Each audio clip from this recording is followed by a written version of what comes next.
राम राम पे विद्यार्थी उस वक्त आपको आज की वीडियो में। अगर दोस्तों आप भी रेलवे ग्रुप डी तैयारी कर रहे हैं तो ये वीडियो आपके लिए काफ़ी यूजफुल होगी। आज की वीडियो में हम आपको 2018 और 2022 की एग्जाम में जो रेलवे ग्रुप डी जो एग्जाम हुई थी उसमें जो प्रश्न पूछे गए थे उनमें से कुछ महत्वपूर्ण प्रश्न हम आपको हल करवाएंगे। तो आपको वीडियो पूरा अंत तक देखना है। इससे पहले आप हमारे चैनल पर पहली बार आए वीडियो को लाइक कर ले, चैनल को सब्सक्राइब कर ले। चलते हैं आज के हमारे वीडियो पर। ये आज की वीडियो का पहला प्रश्न आपके सामने, गोवा मुक्ति दिवस इनमें से किस तारीख को मनाया जाता है?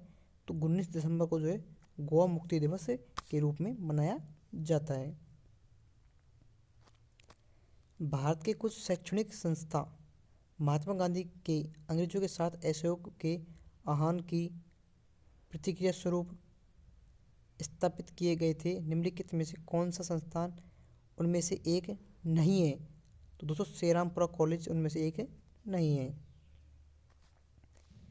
एनी बेसेंट ने बनारस में सेंट्रल हिंदू कॉलेज की स्थापना की, जिसके बाद में उन्होंने उसे किसको सौंप दिया? तो उन्होंने उसको जो है तो मदन मोहन मालवीय को सौंप दिया था।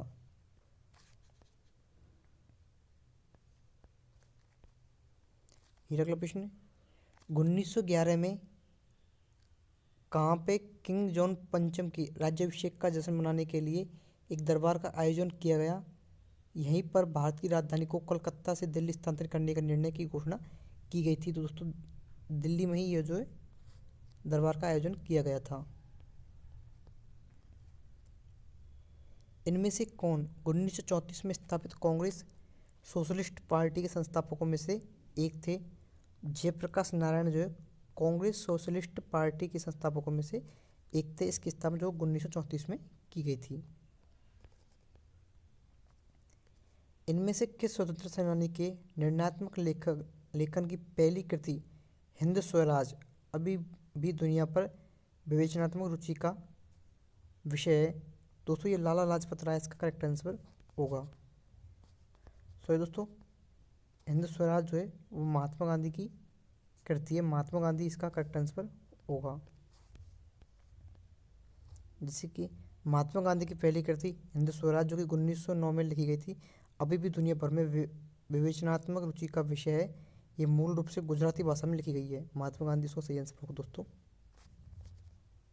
भारत में ब्रिटिश शासन के दौरान देश की आबादी का लगभग कितना प्रतिशत ज़्यादातर गांवों में रहता था और कृषि से अप्रत्यक्ष या प्रत्यक्ष रूप से अपनी आजीविका प्राप्त करता था? तो दोस्तों 85% इसका सही आंसर होगा। स्वामीनारायण संप्रदाय की स्थापना भगवान स्वामीनारायण द्वारा 200 से अधिक वर्ष पूर्व मौजूदा कौन से राज्य में की गई थी? तो गुजरात राज्य में दोस्तों इसकी स्थापना की गई थी। निम्न में से किस घटना को कोलकाता हत्याकांड के रूप में जाना जाता है?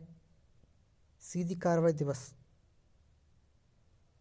मुस्लिम लीग द्वारा 16 अगस्त 1946 को प्रारंभ सीधी कार्रवाई दिवस के तहत बंगाल और आसपास के क्षेत्रों में मुसलमानों द्वारा भीषण दंगा और नरसंहार किया गया था, इसलिए इसे कलकत्ता में भीषण हत्याकांड कहा जाता है।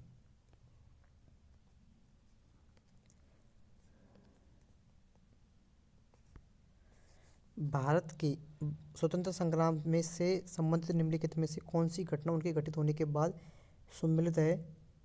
तो दोस्तों इसका सही आंसर होगा 1922 चौरा चौरी कांड के प्रत्यक्ष परिणाम के रूप में महात्मा गांधी ने राष्ट्रीय स्तर पर असहयोग आंदोलन को रोक दिया था। चौरा चौरी कांड दोस्तों का पता को पुलिस स्टेशन में जो है आग लगा दी गई थी।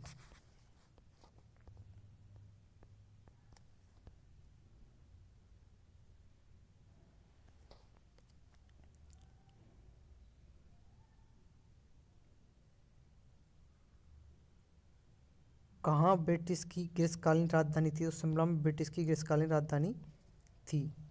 स्वतंत्र पार्टी के संस्थापक निम्नलिखित में से कौन थे? सी राजगोपालचारी जो है स्वतंत्र पार्टी के संस्थापक थे। कौन सी शताब्दी से भारत में आधुनिक काल की शुरुआत मानी जाती है? तो दोस्तों 18वीं शताब्दी से जो है भारत में आधुनिक काल की शुरुआत मानी जाती है। शतवर्षीय युद्ध किन देशों के बीच लड़ा गया था? इंग्लैंड और फ्रांस के मध्य जो है शतवर्षीय युद्ध लड़ा गया था। बोस्टन चाय पार्टी किस वर्ष हुई थी? तो दोस्तों 1773 में जो है बोस्टन चाय पार्टी हुई थी।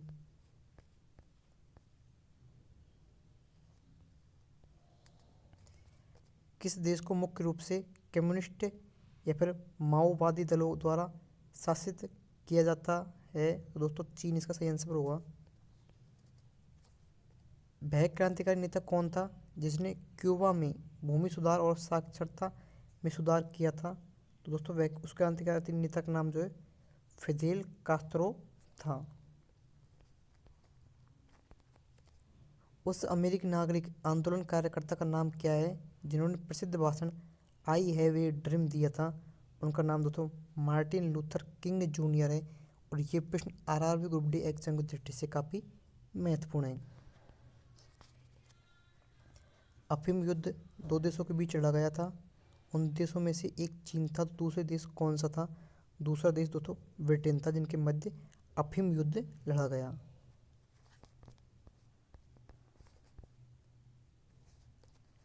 वाटरलू का युद्ध किस वर्ष लड़ा गया था?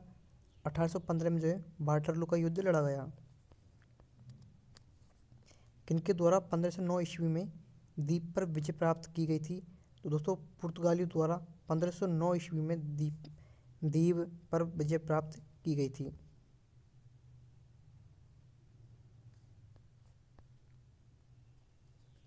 निम्नलिखित में से कौन सा देश गणतंत्र देश नहीं है?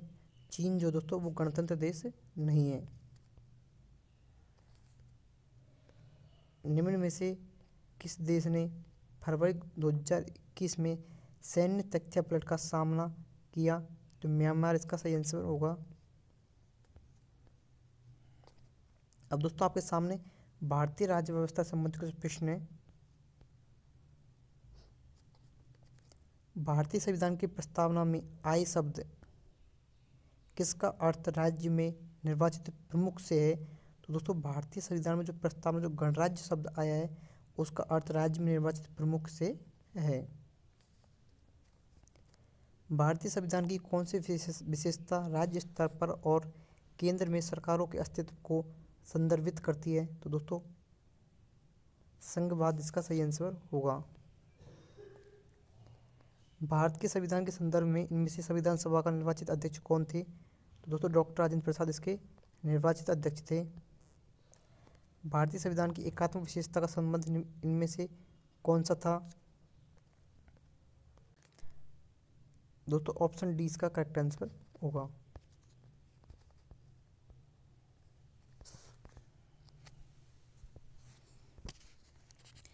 मसौदा समिति के अध्यक्ष कौन थे जिनके पास संविधान का मसौदा तैयार करने का कार्य था?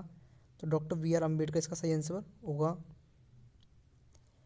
निम्नलिखित में से किसे भारत में सरकार के संघीय स्वरूप का परिणाम कहा जाता है? बहुस्तरीय सरकार, संघ, राज्य और स्थानीय। निम्नलिखित में से कौन सी भारतीय संविधान की एक प्रमुख विशेषता नहीं है?